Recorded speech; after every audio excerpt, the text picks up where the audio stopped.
Where would horror be without Resident Evil? And not just in terms of games. The Stars Gang's No Good Rotten Night Out in the Spencer Mansion changed horror media forever in 1996. And so, just like Lance Reddick in that Netflix show, R.I.P. Mr. Reddick, he deserves so much more than that, there have been no shortage of Resident Evil clones that have been eager to put their own spin on things. Sorry, I had actually memory hold that show entirely until it came time to record the script, so if I have to remember it, so do you. We're in this together. Today, let's remember just some of the Resident Evil clones and games inspired by it over the last nearly 3 decades. Excuse me, I need to take my drugs that stopped me from bringing up the boulder punching in a Resident Evil video. Oh no. Oh no.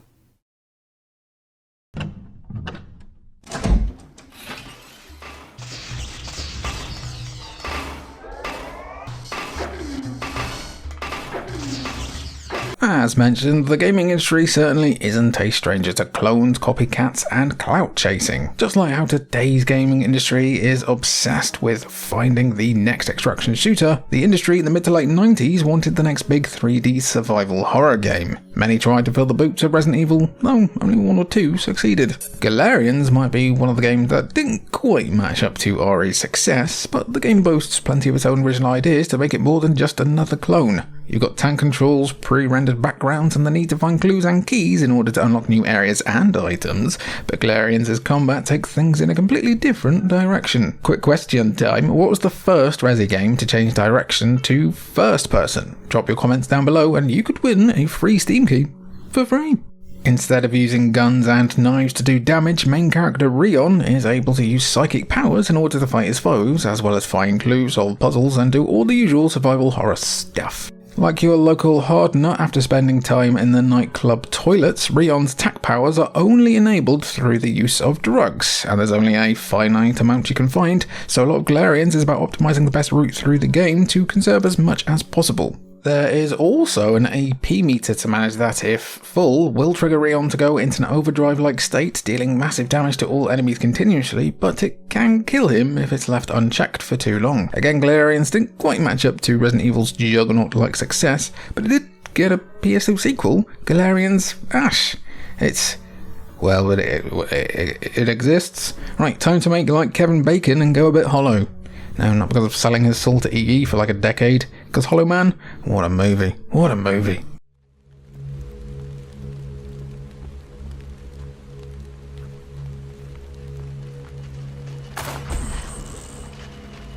If you couldn't tell from Galarian, something that we should probably clear up before this video continues is that weird and impressive doesn't necessarily mean that the games are perfect. Even the OG Resident Evil isn't perfect, what with the gel sandwiches and don't open that door and constant aura farming, but that really just makes it so much easier to love. A lot of today's games are flawed or have some kind of issues, but they took the established Resident Evil formula and did something interesting with it. Hollow Body is a prime example of that, with last year's survival horror release from Headwear Games perfectly capturing the atmosphere and tone of those old PS1 and PS2 horror games, while adding a new cyberpunk twist to keep things unique and engaging. Sure, Hollow Body might pull more inspiration from Silent Hill as you try to find a lost companion in an abandoned town, but where did Silent Hill get its original inspiration from? All horror game roads lead to Resident Evil, basically. For what Hollow Body gets wrong, which is largely the lack of enemy variety, the underbaked combat, and weak puzzles, probably due to it being made by a solo dev, the game's environment, atmosphere, and tone are second to none. Is that biased because Hollow Body is set in a cyberpunk version of the UK? Maybe, and while the housing estates and underground stations of the British certainly didn't need any more help looking dystopic, Hollow Body manages to give somewhere familiar, at least for us, a more terrifying yet realistic coat of paint. If you want an RE clone that isn't just exploring a mansion and killing zombies and is impressively just made by one lone developer, give Hollow Body a shout. Next up, I always ship this game when I get the chance.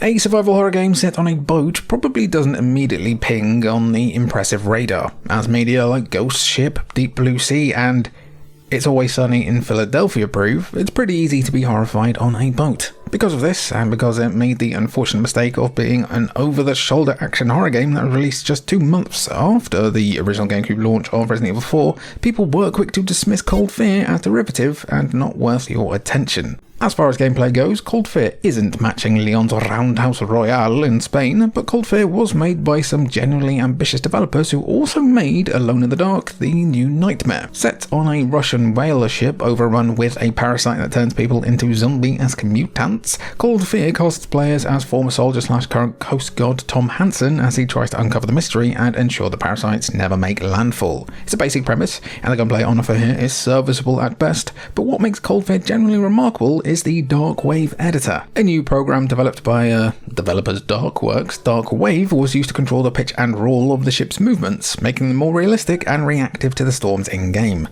The movements of the ship would then affect physics objects, along with Tom's stance and aiming, leading to Tom's character model requiring around 9 times the amount of animation compared to normal third-person shooters. Oh, and they had to develop another system to stop the camera clipping through walls because of the ship. Neat. Some genuinely pretty awe-inspiring development stuff on this one, and I do recommend it if you can find it on Steam for like a couple of quid. It's quite fun. The team would go on to make the kinda underrated I Am Alive, though the poor souls of these devs must have been tormented. Segway.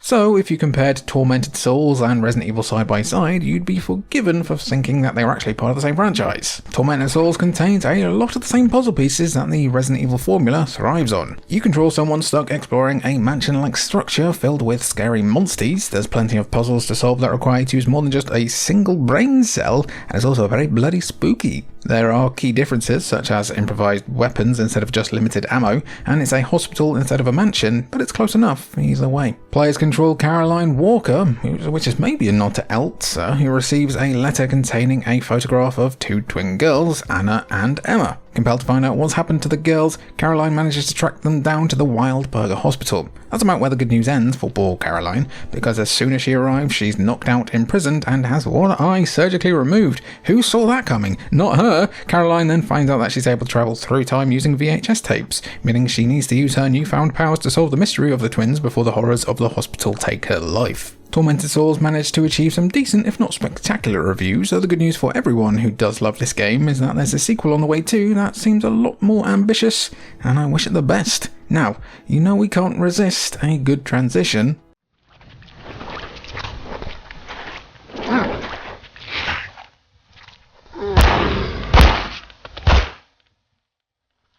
The X-Files was one of the most ambitious TV shows ever made back in the day. With its very clear horror elements, it's no surprise that there were some games based on the X-Files too. The first 2 games weren't much to talk about, the first being an interactive folder of info about the show's first 4 seasons, while the second one was a point-and-click that did feature the cast of the show.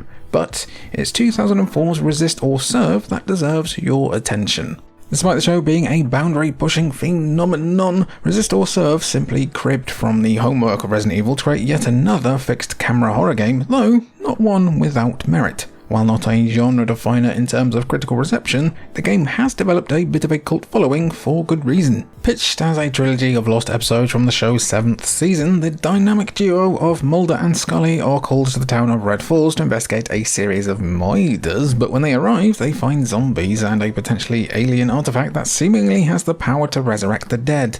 As far as gameplay goes, this is about as rote as survival horror games get, but what makes it impressive is how it ties into the rich tapestry of X-Files lore, pulling from already established events while also giving you more insight into certain characters. Resist or Serve even shows the type of ambition that the PS2 era was known for, with 24 the Game, coincidentally another Fox show, playing a similar role in bridging the gaps between seasons. Nowadays though, those type of multimedia show crossovers have all been, well, exterminated. Exterminate! Oh. They'll let anyone meet a Dalek these days. Apart from the Doctor, apparently.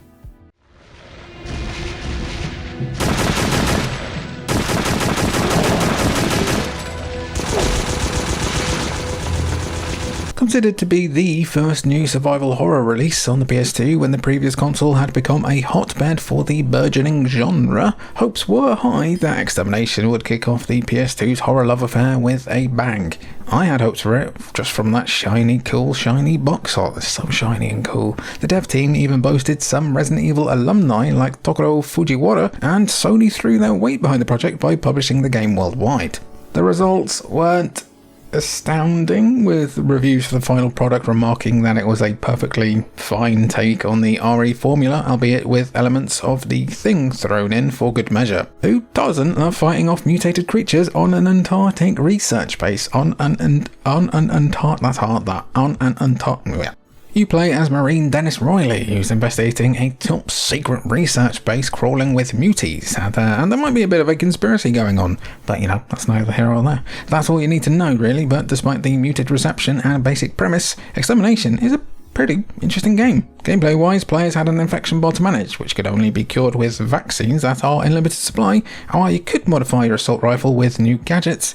Good luck finding ammo. What's most interesting of all, though, are the localization efforts Sony went to when releasing Extermination, as the Europe and North American versions of the game had a completely different voice dub and script. The main character even gets a redesign across both versions, so if you're sailing the seven seas, matey, make note of the version you're playing, or you could have quite the meh.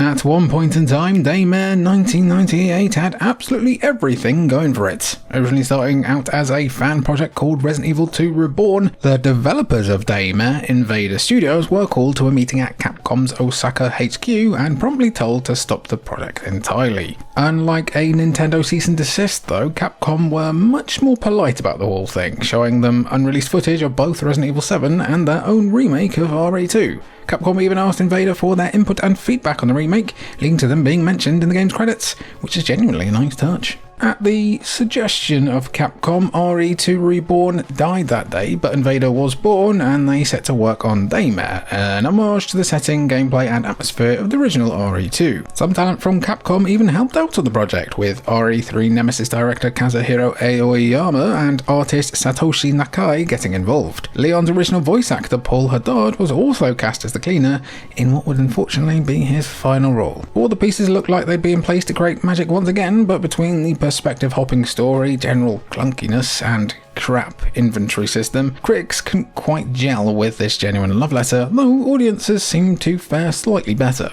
I couldn't gel with this one at all when it first came out. It just tried to do way too much with like 50p in a dream. Fortunately for Invader, their more recent prequel release, Daymare 1994 Sandcastle, fared much better critically, so they have no real reason to feel too blue.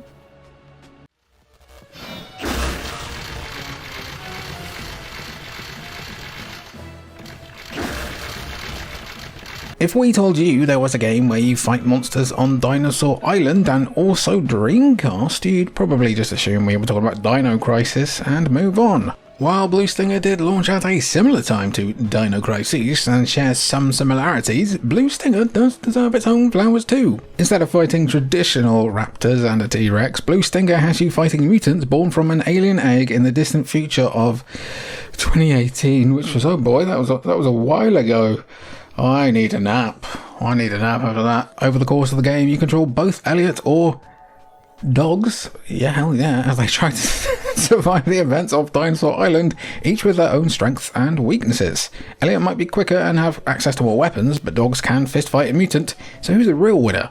Probably the guy with a small arsenal in his back pocket, honestly, but he isn't called Dogs. As RE clones go, it's definitely more action than survival horror, something others have noticed before us, but the influences are certainly clear. It's also clear that this is very much a game from 1999.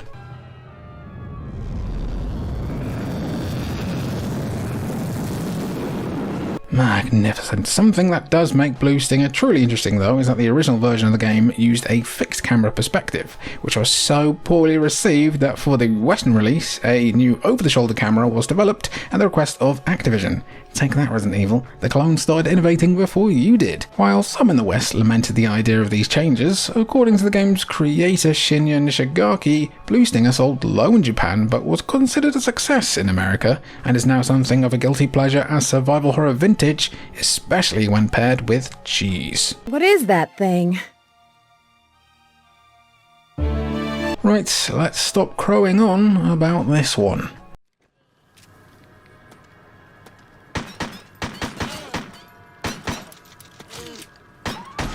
If you want to experience the best of the old school Resident Evil formula, and you're sick of everybody already recommending Signalis, which I have done myself about 9 times, that's why it's not on here, Crow Country is your best bet. Calling Crow Country a Resident Evil clone doesn't fully capture the range of influence that this retro-inspired indie hit is pulling from. The game's graphics and character models look like the cast of the original Final Fantasy VII took a detour through Raccoon City. Taking the low poly visuals from PS1 RPGs and applying them to a survival horror setting is definitely a more novel take on a Resident Evil alike. When it comes to the gameplay and exploration, Crow Country is every bit the Resident Evil clone, and we mean that as the highest of compliments. Playing as Mara Forest, the Hall of Crow Country is set in the game's titular theme park. If anyone is keeping track of the Cultured Vulture's titular usage counter, chuck another one up there. Anyway, instead of finding all of the fun of the fair during her time in Crow Country, the place is infested with monsters and survivors hoping to find a way to not become a monster's lunch. There's puzzles to solve, clues to find, a limited number of resources to manage, and even upgrades to find if you excel at puzzle solving. There might be gorier or scarier Resident Evil clones out there, but Crow Country absolutely nails the retro aesthetic it's going for and deserves all of your attention. Next up, we will segue tonight. As in right now.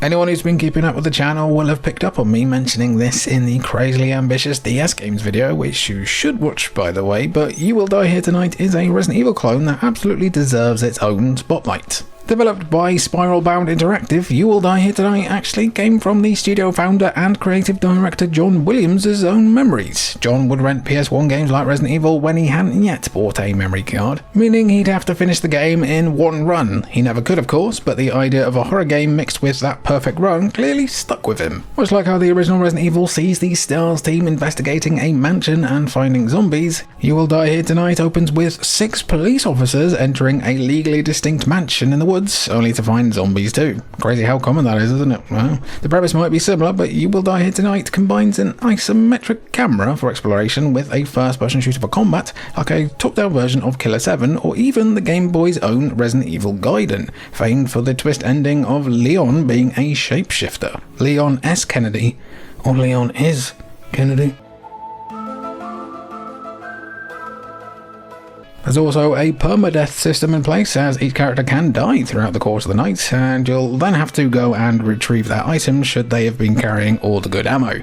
Critics either loved or hated this one apparently, so if you want to experience the RE clone equivalent of Marmite, You Will Die Here Tonight is the game for you. Outro Gang, quick question for you, what was the first Resident Evil game you played? Mine would have been Resident Evil 1 Remake on the GameCube. I remember booting up with my friend, and we came and sat and watched it, and then we watched the zombie rise out from the gurney right at the start of the game, and then we pretty much played 10 minutes of it and had to run away from it in fear, and I didn't actually come back to it for quite a long time. So thanks once again to our lovely members who should be manifesting here. If you want to join them, you can do so for like 99 pence or freedom cents a month, which is a pretty good deal, and you get some exclusive stuff. I've been Jimmy with Cultured Vultures. It's been good to have you, and thanks for watching. Bye.